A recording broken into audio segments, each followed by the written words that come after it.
கர்த்தராகிய இயேசுவின் இனிமையுள்ள நாமத்தில் நான் உங்களை வாழ்த்துகிறேன், வரவேற்கிறேன். இந்த நாடுகளில் தேவனுடைய வார்த்தையுமாய் உங்களோடு கூட ஆயிருக்க தேவன் கிருபை செய்திருக்கிறார். அவர் நல்லவர், வல்லவர், வாக்கு மாறாத தேவன். நாம் ஒரு மனதோடு ஜெபிக்கலாம்.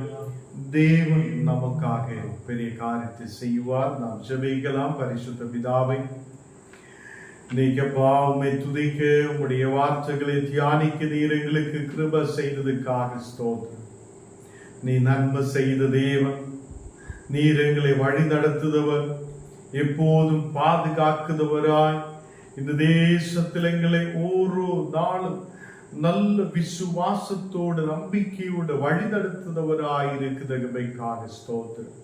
நீர் கொடுத்த எல்லா நன்மைகளுக்காக ஸ்தோத்திரம். இந்த காலை வேளையிலிருந்து இன்னைக்கு சாயங்காலம் வரைக்கும் இதுவரையிலும் நீர் பாதுகாத்துக்கிறதுக்காக நாங்கள் நன்றியோடு ஸ்தோத்திரிக்கிறேன். உண்மை நாங்கள் உயர்த்துகிறேன், ஆராதிக்கிறேன், மகிமைப்படுத்துகிறேன். அப்பா, எங்கள் வாழ்க்கையில் ஆண்டவரே பெரிய காரியங்களை செய்தவர் நீரே, எல்லா பலவீனதைகளிலிருந்து விடுவிக்கிறவர் நீரே, எங்களை ஆசீர்வதித்து பலப்படுத்துதவர் நீரே. ஆண்டவரே இன்னைக்கப்பா கடந்து வந்திருக்கிற எல்லா மக்களையும் நீர் ஆசீர்வதிக்கிறதுக்காக ஸ்தோத்திரம். ஒரு மக்களையும் நீர் பாதுகாக்கும், அவங்களுடைய குடும்பங்கள் ஆசீர்வதிக்கப்பட, விசுவாசத்தில் பலப்பட, தேசத்தில் உயர்ந்து வரப்பட நீர் கிருபை செய்ததுக்காக ஸ்தோத்திரம். ஆண்டவரே இன்றைக்கப்பா நாங்கள் வசனங்கள் தியானிக்க விரும்புகிறேன். உம்முடைய தெய்வீக பிரசனத்தால் நீர் நிறம் வசனங்களை புரிய, அந்த வசனங்களின் படி முன்னாடி கடந்து செல்ல நீர் கிருபை செய்யும். இயேசுவின் நாமத்தில் ஜெபங்கள் நல்ல பிதாவே, ஆமீன், ஆமீன். கர்த்தர் நம்மை ஆசீர்வதித்து வழி நடத்துவார். கடவுள் நமக்கு ஏன் தேவை என்ற தலைப்பில் நாம் இந்த நாளுகளில் பேசிக் கொண்டிருக்கிறார். கர்த்தருடைய பிள்ளைகளே, இந்த வசனங்கள் கடவுள் ஒரு மனிதனுக்கு ஏன் தேவை, இந்த கடவுளை அந்த மனிதன் ஏன் நேசிக்க வேண்டும், ஏன் ஆராதிக்க வேண்டும் என்றுள்ள ஒரு வசனத்தை தான் நாம் தியானித்து வருகிறோம். 1 பேதுரு 1 அதிகாரம் அதனுடைய 19வது வசனம் நாம் வாசிக்கலாம். 1 பேதுரு 1 அதிகாரம் அதனுடைய 19வது வசனம். கிறிஸ்துவின் விலையேற பெற்ற இரத்தத்தினாலே நாம் மீட்கப்பட்டிருக்கிறார்கள் என்று அறிந்திருக்கிறார்களே. தேவ பிள்ளைகளே, யாரும் நீங்களும் கிறிஸ்துவின் விலையேற பெற்ற இரத்தத்தினாலே மீட்கப்பட்டவராய் இருக்கிறது. நாம் நேற்று தினத்தில் தியானித்திருக்கிறது, அந்த காலத்திலும் பாவத்திலும் இந்த உலகத்தில் நாம் வாழ முடியாத சூழ்நிலைகளிலும் காணப்பட்ட போது, தேவனற்றவராய் காணப்பட்ட போது, அந்த கிறிஸ்துவின் விலையேற பெற்ற இரத்தம் நம்மை விடுதலுக்குள்ளே கொண்டு வந்திருக்கிறது. கர்த்தருடைய பிள்ளைகளே, கிறிஸ்துவின் விலையேற பெற்ற இரத்தத்தினாலே ஞானும் நீங்களும் நம்முடைய குடும்பங்களும் ரட்சிக்கப்பட்டிருக்கிறது, மீட்புக்குள்ளே கடந்து வந்திருக்கிறது. அவர் இல்லாத நமக்கு ஒரு மீட்பு இல்லை. இதனால்தான் எனக்கும் உங்களுக்கும் தேவன் தேவையாய் இருக்கிறது. ஆண்டவருடைய பிள்ளைகளே, நாம் ஏதோ தலைவலி மாறுவதற்காக இயேசுக்கிட்ட வந்தவர் அல்ல. நாம் ஏதோ காலுவலி கொஞ்சம் குணமாகணும் என்று சொல்லி இயேசுவை ஏற்றுக்கொண்டவர் அல்ல. அவர் என்னை மீட்டு கொண்ட தேவன், அவர் எனக்காக ஜீவனை கொடுத்தவர். அவர் என்னை தேடி இந்த உலகத்தில் அதே ஸ்திரீயின் கர்ப்பத்தில் உருவாயவனாயிருக்கிறது. மனிதர்களை மீட்க ஒரு மனிதனாக இந்த உலகத்தில் கடந்து வந்தவர். கர்த்தருடைய பிள்ளைகளே, இன்றைய தினம் நாம் இயேசுவை ஏன் ஆராதிக்கிறோம்? அவருடைய விலையேற பெற்ற இரத்தத்தினாலே ஞானும் நீங்களும் விடுதலை பெற்றுக் கொண்டவராய் காணப்படுகிறது.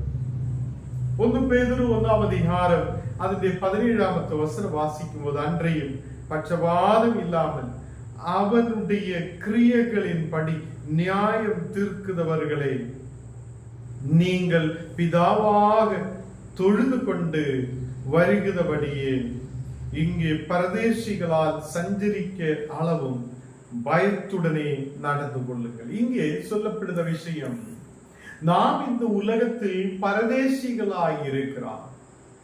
நாம் இந்த உலகத்தில் பரதேசிகளாய் காணப்படுகிறோம். அப்போ இந்த உலகமும் இந்த உலகத்திலே செல்வங்களும் வீடுகளும் இங்கே நாம் நேடுத எதுவுமே நமக்கு சொந்தம் அல்ல. நாம் இந்த உலகத்தில் பரதேசிகளாய் காணப்படுது. நாம் இங்கே பரதேசிகளாய் சஞ்சரிக்கும் அளவும் பயத்துடனே நடந்து கொள்ளட்டும். தேவன் நமக்காக வழிகளை திறக்குதவர், நம்மை மீட்புக்குள்ளே கொண்டு வருதவர். அவருடைய இரத்தத்தினாலே நமக்கு ஒரு விடுதல் கிடைத்திருக்கிறது. தெய்வ பிள்ளைகளே, அப்போஸ்தலர்கள் 17ஆம் அதிகாரம் 28ஆம் வசனத்தில் வாசிக்கும் போது, ஏனெனில் அவருக்குள் நாம் பிழைக்கிறோம், ஏனெனில் ஞானும் நீங்களும் தேவனுக்குள்ளே பிழைக்கிறோம். ஒரு வியாதி வரும்போது எல்லாம் முடிந்து விட்டது, இனி நான் எப்படி வாழ்வேன் என்று நினைத்து கொண்டு கவலையோட கண்ணீரோட நீர் காணப்படும் போது இந்த வசனத்தை நினைக்கட்டும். ஞான் பிழைக்கிறது, அவருக்குள் பிழைக்கிறோம். அவருக்குள் பிழைக்கிற எனக்கு ஒரு விடுதலை கொடுக்க அவர் உண்மையுள்ளவர் என்று நாம் விசுவசிக்கும் போது நம்முடைய வியாதிகள் தேவன் குணமாகும், நம்மை தேவன் சௌக்கியப்படுத்துவார். இயேசுவே, உமக்குள் நான் வாழுத பிள்ளையாயிருக்க கிருபை செய். கர்த்தருடைய பிள்ளைகளை, வசனம் அப்போஸ்தலர்கள் 17ஆம் அதிகாரம் 28ஆம் வசனம் வாசிக்கும் போது, ஏனெனில் அவருக்குள் நாம் பிழைக்கிறோம், அசைகிறோம், இருக்கிறோம். அப்படியே உங்கள் புலவர்களிலும் சிலர் நாம் அவருடைய சந்ததியார் என்று சொல்லி இருக்கிறார்கள். கர்த்தருடைய பிள்ளைகளே, நாம் அவருக்குள் நடக்கிறோம், அவருக்குள் அசைகிறோம், அவருக்குள் பிழைத்திருக்கிறோம். நாம் தேவனுடைய சந்ததியார் ஆயிருக்கிறோம். கர்த்தருடைய பிள்ளைகளே, நாம் தேவனுடைய சந்ததிகள் ஆயிருக்கிறோம். நாம் அவருக்குள் பிழைத்திருக்கிறோம், நாம் அவருக்குள் அசைகிறோம், நாம் அவருக்குள் இருக்கிறோம். அல்லேலூயா. இந்த நாடுகளில் தேவன் எனக்கு ஏன் தேவையாயிருக்கிறது என்றால், அவர் என்னை நடத்துகிறார், அந்த தேவனுக்குள் நாம் பிழைக்கிறோம், அந்த தேவனில் நாம் அசைக்கிறோம், அந்த தேவனில் நாம் இருக்கிறோம் என்று நாம் நம்பிக்கை வைக்கிறோம். கர்த்தருடைய பிள்ளைகளே, இந்த ராத்திரி வேளையில் நாம் கர்த்தருக்குள் இருக்கிற மக்களாய் காணப்படும். ஏதோ வெளியிலே இருக்கிற மக்களாய் அல்ல, ஏதோ உலகத்திலே சுற்றுதவங்களாய் அல்ல, ஏதோ உலகத்திலே நன்மைகளுக்கு பின்னாலே அலைதவங்களாய் அல்ல, நாம் கர்த்தருக்கு பின்னாலே செல்லுதவங்களாய் காணப்படும் போது வழிகள் தேவன் நமக்கு திறப்பார். தேவன் நம்மை ஆசீர்வாதத்தோடு நடத்துவார். கர்த்தருடைய பிள்ளைகளே, நாம் அவருக்குள் பிழைத்திருக்கிறவங்களாய் காணப்பட. அப்போஸ்தலர்கள் 17ஆம் அதிகாரம் 29ஆம் வசனம் வாசிக்கும் போது, நாம் தேவனுடைய சந்ததியாராய் இருக்கிறோம். ஏன் நமக்கு தேவன் தேவை? நாம் தேவனுடைய சந்ததியாராய் இருக்கிறோம். முன்னாடி நாம் வாசிச்சு கேட்டது, நாம் அவருக்குள் நாம் பிழைத்திருக்கிறோம், அசைகிறோம், இருக்கிறோம். கர்த்தருடைய பிள்ளைகளை, நாம் தேவனுக்குள் இருக்கிறதுனால நாம் தேவனுடைய பிள்ளைகளாய் மாற்றப்பட்டிருக்கிறோம். நாம் தேவனுடைய சந்ததியாராய் இருக்கிறார். கர்த்தருடைய பிள்ளைகளே, மனுஷனுடைய சித்திர வேலையினாலும் யுக்தியினாலும் உருவாக்கின பொன், வெள்ளி, கல் இவைக்குள் தெய்வம் ஒப்பாய் இருக்குமே என்று நாம் நினைக்கலாகுது. கர்த்தருடைய பிள்ளைகளே, ஏதோ பொன்னிலோ வெள்ளியிலோ கல்லிலோ தேவன் ஒப்பாய் இருக்குமார் என்று நாம் நினைக்க கூடாது என்று ஆகிய வசனம் சொல்லுகிறது. இந்த உலகத்திலே பொன்னோ வெள்ளியோ, இந்த உலகத்திலே எந்த பொருளும் நம்மை தேவனுக்கு முன்பாக கொண்டு போகிறது இல்லை. நாம் தேவனுடைய சந்ததியாராய் காணப்படட்டும், நாம் தேவனுடைய சந்ததியாராய் இருக்கட்டும் என்று தேவனுடைய வார்த்தை சொல்லுகிறார். சங்கீதம் 66 அதிகாரம் நாம் வாசிக்கும் போது அதன் 8வது வசனம், ஜனங்களே நம்முடைய தேவனை ஸ்தோத்தரித்து அவரை துதிக்கும் சத்தத்தை கேட்க பண்ணுங்கள் என்று சொல்லுகிறார்.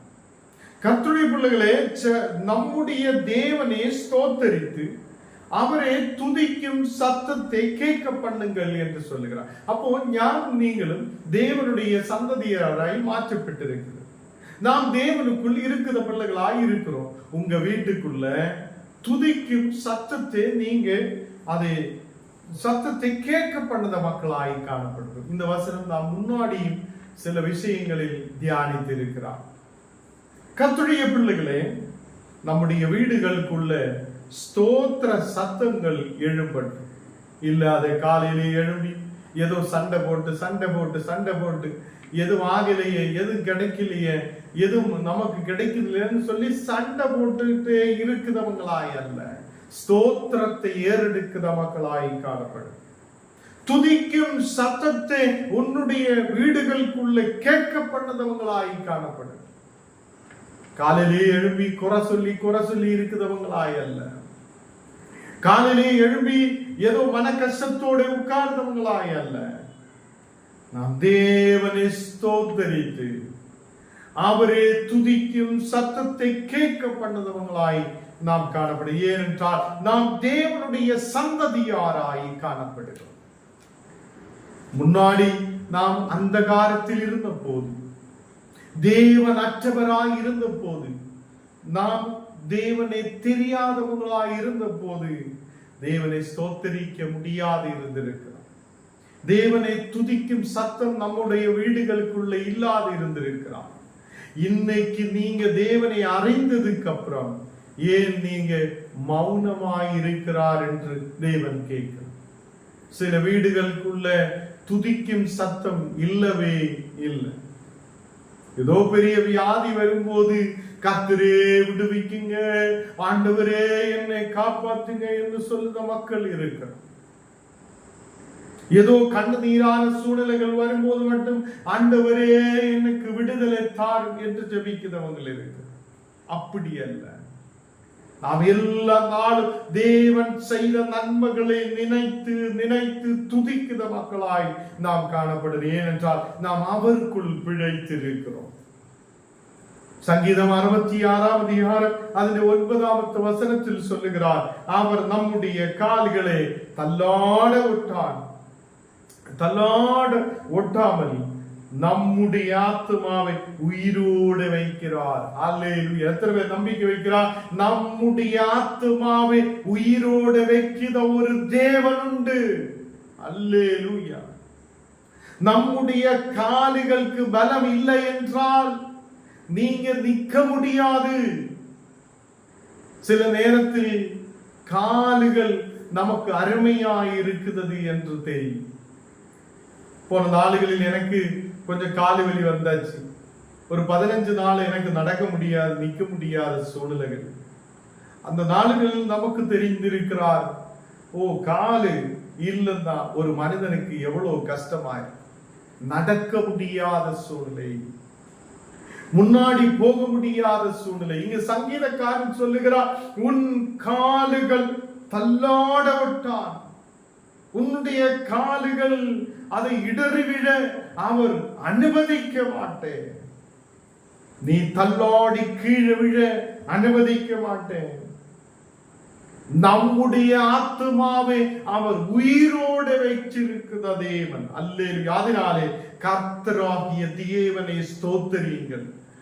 ஒரு நாள் ராத்திரி தூங்குகிறார், காலையில் எழும்புமா இல்லையா எனக்கும் தெரியாது, உங்களுக்கு தெரியாது. இப்படி இருக்கிற நாம் எதுக்காக இவ்வளோ பெருமைப்படுகிறார்? இப்படி இருக்கிற நாம் எதுக்காக கவலையோட கண்ணீரோட காணப்படுகிறார்? தேவன் சொல்லுத ஒரு விஷயம் என்ன? நீங்க தேவனை ஸ்தோத்திரீங்க, நீங்க அவரை துதிக்கும் சத்தத்தை கேட்க பண்ணுங்க. ஏனென்றால் அவர் உங்கள் கால்கள் தள்ளாட ஒட்டாமல் நம்முடைய ஆத்துமாவை உயிரோடு பாதுகாக்குதவர். நம்முடைய ஆத்துமாவை அவர் உயிரோடு வைத்திருக்கிறார். அல்லேலூயா! எத்தனை பேர் நம்பிக்கை வைக்கிறார்? இந்த நாடுகளில் தேவன் என்னை பாதுகாத்து வழி நடத்தி இருக்கிறார். தேவன் என்னுடைய குடும்பத்தை, என்னுடைய அம்மாவை, என்னுடைய அப்பாவை, என்னுடைய குடும்பத்தை, என்னுடைய பிள்ளைகளே, என்னுடைய குடும்பத்தில் ஆயிருக்கிற மக்களை தேவன் உயிரோடு வைத்திருக்கிறார். ஒரு பெரிய பாக்கியம். இந்த உலகத்தில் உயிரோடு இருந்து அவரை துதிக்க அவர் நமக்கு கிருபை செய்திருக்கிறார். அதனாலே நீ அவரை ஸ்தோத்திரிக்க மறந்து விடாதீங்க. இந்த கர்த்தர் நமக்கு தேவையாய் இருக்குது. அப்போஸ்தலர்கள் 14ஆம் அதிகாரம் அதிலே 17ஆம் வசனம் வாசிக்கும் போது, அப்போஸ்தலர்கள் 14 அதிலே 17ஆம் வசனம் வாசிக்கும் போது, அவர் நன்மை செய்து வந்து வானத்திலிருந்து மழைகளையும் செழிப்புள்ள காலங்களையும் நமக்கு தந்து ஆகாரத்தினாலும் சந்தோஷத்தினாலும் நம்முடைய இதயங்களை நிரப்பி. கர்த்தருடைய பிள்ளைகளே, நமக்கு ஆகாரத்தை தருவது நம்முடைய கணவன் அல்ல, நமக்கு ஆகாரத்தை தருவது மனைவி அல்ல, நமக்கு இந்த உலகத்தில் ஆகாரத்தை கொடுக்கிறது உண்மையான கடவுளாய் இருக்கிறது என்று தேவனுடைய வார்த்தை சொல்லுகிறார். ஒரு 5 வருஷம் மழை பெய்தில்லை என்றால் தீர்ந்து போச்சு நம்ம வேலை. எந்த செடியும் இங்கு இருக்காது, எந்த இடத்திலும் தண்ணி இருக்காது, ரொம்ப கஷ்டமான நிலைமை வரும். அதுதான் இப்போ சயின்டிஸ்ட் சொல்லுகிறார், ஏதோ ஒரு ரொம்ப சூடான சூழ்நிலை வரப்போகிறார், அதனால நமக்கு மழை குறைந்தது, இனி வரப்போகிற நாடுகளில் ரொம்ப தண்ணீர் பிரச்சனைகள் வரப்போகிறார் என்று, தண்ணீர் இல்லாத சூழ்நிலைகள் வரப்போகிறார் என்று மக்கள் சொல்லிட்டு இருக்கிறார். அப்படி ஒரு சூழ்நிலை வரும்போது சாப்பாடு இருக்காது, உணவு இருக்காது, கிருஷி செய்ய மக்களுக்கு தண்ணீர் இருக்காது. இந்த நாடுகளில் நம்ம சாப்பாடுக்கான வழி இல்லாத இருக்கும் போது நமக்கு தெரியும், கர்த்தரே எங்களுக்கு சாப்பாடுக்கு வழி இல்லையே, நீர் கொடுங்க என்று கேட்கிற ஒரு நிலைமை நமக்கு வரும்போதுதான் தெரியும். கடை இருக்காது, சாப்பாடுக்கு வழி, அரிசி இருக்காது, அரிசி பயிர் போடுதவனும் அங்க தண்ணீர் இல்லாத கஷ்டப்படுவார்கள். இந்த மாதிரி நிலைமை வரும்போது யார் நமக்கு கொடுக்கிறார்? கர்த்தர் ஏற்ற நேரத்தில் நமக்கு மழையை கொடுக்கிற தேவனாய் இருக்கிறது. உண்மையான கிறிஸ்தவராய் இருக்கிற மக்கள் நிச்சயமாக மழைக்காக ஜெபிக்கணும். ஆண்டவரே, எங்கள் தேசத்தில் நல்ல மழையை கொண்டு நிரப்புங்க, எங்களுக்கு தேவையான தண்ணீரை கொடுங்க. நிறைய பேர் சொல்லும், மேகம் மேல வந்திருக்கிறான், அது தடுக்கும் போது மழை வருகிறான், ஏண்டா ஆண்டவரை துதிக்கணும், மழை யாரடா கொடுக்குது, இப்படி எல்லாம் கேள்வியை வைக்கிறவங்க இருக்கிறார். படித்து படித்து படித்து முன்னாடி போகும்போது சில பேர் தேவனை மறந்து விடுகிறார். கர்த்தருடைய பிள்ளைகளை, மழை வராதிருக்கும் போதுதான் நமக்கு தெரியும் எவ்வளவு பிரச்சனை, சூடு அதிகமாகிவிடும், தேசத்தில் பஞ்சம் வரும். இப்படிப்பட்ட சூழ்நிலைகள் வரும்போது நாம் என்ன நினைக்கிறோம்? தேவன் தான் நமக்கு எல்லாவற்றையும் கொடுக்கிறவர். அல்லேலூயா! கர்த்தருடைய பிள்ளைகளை, அவர் நன்மை செய்த தேவன், அவர் நமக்கு நன்மை தான் செய்வார்.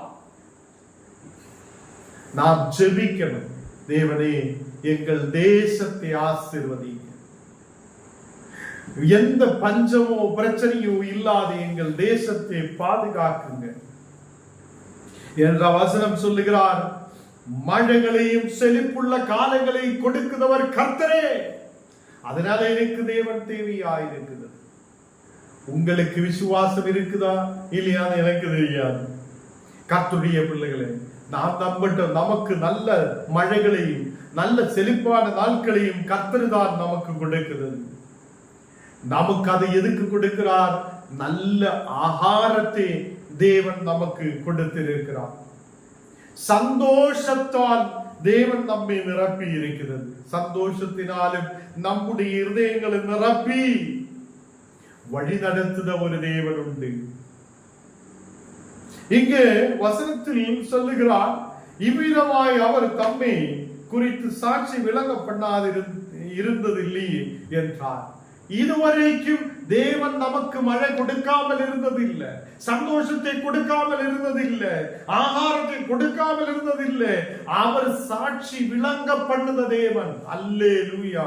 இந்த ராத்திரி வேளையில் கர்த்தருடைய பிள்ளைகளை விசுவசிக்கட்டும். நமக்காக ஆகாரத்தை உண்டு பண்ண, நமக்காக ஆகாரத்தை கொடுக்க, நமக்கு தேவையான சந்தோஷத்தையும் மகிழ்ச்சியும் கொடுக்க தேவன் உண்மையுள்ளவர் என்று நம்பட்டும். அல்லேலூயா. அவருடைய பாதத்தில் அமர்ந்திருக்கட்டும், ஜெபிக்கட்டும். தேவனே, என் குடும்பத்தில் சந்தோஷம் தேவையாப்பா. என் குடும்பத்தில் முன்னாடி எல்லாருடைய இருதயங்களையும் சந்தோஷத்தால் நிரப்புங்க என்று ஜெபிக்கும் போது உன் குடும்பத்தில் பிரச்சனையே இருக்காது. அல்லேலூயா. கர்த்தருடைய பிள்ளைகளை, இந்த ராத்திரி வேளையில் ஞானம் நீங்களும் நம்மை செழிப்பாய் நடத்துத தேவன் உண்டு என்று நம்பட்டும். செழிப்புள்ள காலங்களையும் மழையையும் கொடுக்கிற ஒரு நம்பிக்கையான தேவன் நமக்கு இருக்கிறார். அவர் நன்மையை செய்த தேவன். அவர் நமக்கு நன்மைதான் செய்வார். அவர் நமக்கு தீமை அல்ல, நன்மை செய்வார். மக்கள் சொல்லுகிறார், சூடு ரொம்ப கடினமாயிருக்கும், மழை கொஞ்சம் கம்மியாயிருக்கும். அப்படி ஒன்று நம்ம நம்புதில்லை. நம்ம ஆண்டவரிடமே நம்பிக்கை வைக்கிறார். தேவன் ஏற்ற நேரத்தில் செழிப்பான நாட்களை நமக்கு கொடுப்பார், மழையை நமக்கு கொடுப்பார். தேவன் செழிப்புள்ள காலங்களையும் நமக்கு ஆகாரத்தையும் சந்தோஷத்தையும் தேவன் கொடுப்பார். அல்லேலூயா. கர்த்தருடைய பிள்ளைகளே, கடைசியாக ஒரே ஒரு வசனம் கூட வாசிச்சு நான் நிப்பாட்ட விரும்புகிறேன். மத்தேயு 5ஆம் அதிகாரம் അതിന്റെ 45ஆമത്തെ வசனம். மத்தேயு 5ஆம் அதிகாரம் അതിന്റെ 45ஆமത്തെ வசனம். இப்படி செய்வதனால் நீங்கள் பரலோகத்தில் இருக்கிற உங்கள் பிதாவுக்கு புத்திரராய் இருப்பீர்கள். நீங்க பரலோகத்தில் இருக்குதா பிதாவுக்கு புத்திரராய் இருக்கிறார்கள். முன்னவே தூரமாய் இருந்தவர், முன்னவே பாவிகளாய் இருந்தவர்கள், இன்றைக்கு இயேசுவின் இரத்தத்தினாலே ஞானம் நீங்களும் பிதாவான தேவனுக்கு முன்பாக அவருடைய புத்திரர்களாய் இருக்க தேவன் நமக்கு கிருபை செய்திருக்கிறார். அவர் தீயோர் மேல் நல்லோர் மேலும் தமது சூரியனை உதிக்க பண்ணுதா தேவனாய் இருக்குது. நல்லோர் மேலும் தீயோர் மேலும் அவர் சூரியனை உதிக்க செய்த தேவன். அதுக்கு அர்த்தம் நல்லவர் மேலும் தீமை உள்ளவன் மேலும் நல்லவன் மேலும் கெட்டவன் மேலும் அவர் அதை ஆசீர்வாதத்தை கொடுக்க வல்லமை உள்ளவராக இருக்கிறது. கர்த்தருடைய பிள்ளைகள் நீதிமான் நீதி உள்ளவர்கள் மேலும் அநீதி உள்ளவர்கள் மேலும் மழையை பெய்ய பண்ணுவார். மழையை பெய்ய பண்ணுத தேவன். நாம் இந்த வசனத்தை அநேக இடத்தில் தியானித்திருக்கிறது.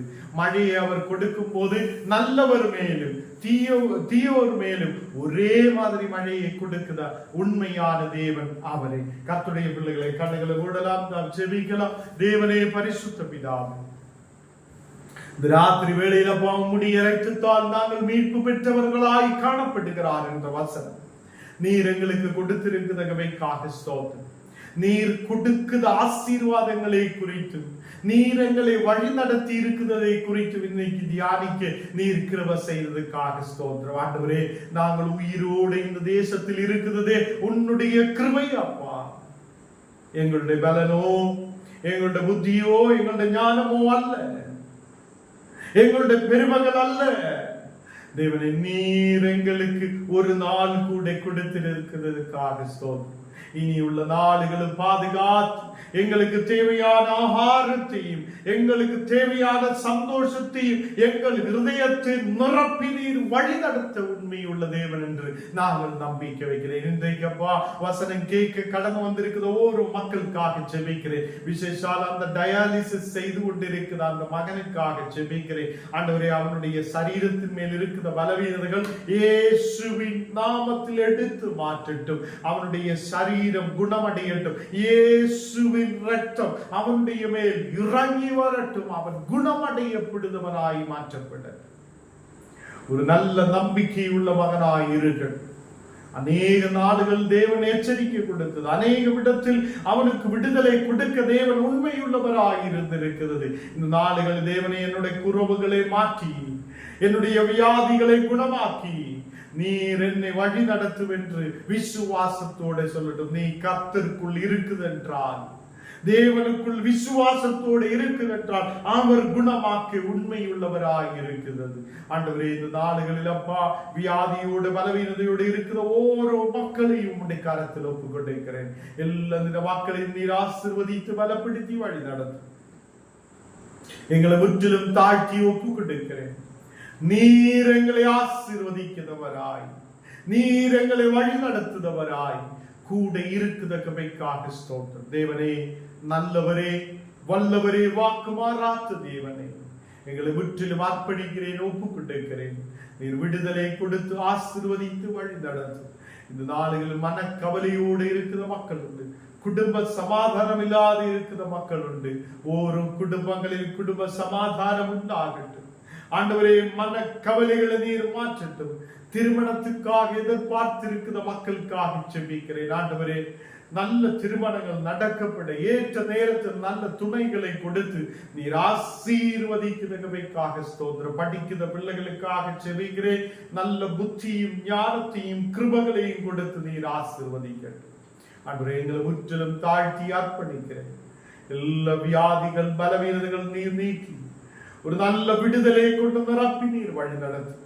இன்றைக்கு வசனத்தில் கேட்டது போல ஆண்டவரே, உம்முடைய இரத்தத்தால் நீர் எங்களுக்கு மீட்பை கொடுத்த தேவன், அது இன்னைக்கு எல்லாரும் அறிக்கையிடட்டும். தேவனே, உம்முடைய இரத்தத்தால் நீர் எங்களுக்கு மீட்பை கொடுத்தவர். என்னுடைய வியாதி இயேசுவின் இரத்தத்தால் குணமடையட்டும். என்னுடைய பலவீனங்கள் இயேசுவின் இரத்தத்தால் குணமடையட்டும். இன்றைக்கு சாத்தானுடைய கிரியைகளால் பாதிக்கப்பட்டு மனக்கவலையோட கண்ணீரோட இருக்கிற ஒரு மக்களுக்காக ஜெபிக்கிறேன். எல்லா சாத்தானுடைய கிரியைகளை, அந்த காலத்து கிரியைகளை இயேசுவின் நாமத்தில் நாங்கள் எரிச்சு மாற்றுகிறேன். தெய்வீக அக்கினியால் சகல அந்த காலத்தின் கிரியைகள் எரிக்கப்படும். நேரத்தில் வல்லமையால் நிரப்பும். தெய்வீக கிருபையுள்ளவராய் மாற்று. எங்களை முற்றிலும் தாழ்த்துகிறேன், அர்ப்பணிக்கிறேன். இயேசுவின் நாமத்தில் ஜெபங்களும் நல்ல பிதாவே, ஆமென். என் ஆத்மாவே கர்த்தரை ஸ்தோத்திரம். என் முழு உள்ளமே பரிசுத்த நாமத்தை ஸ்தோத்திரம். என் ஆத்மாவே கர்த்தரை ஸ்தோத்திரம். கர்த்தர் செய்த சகல உபகாரங்களும் மறவாதே.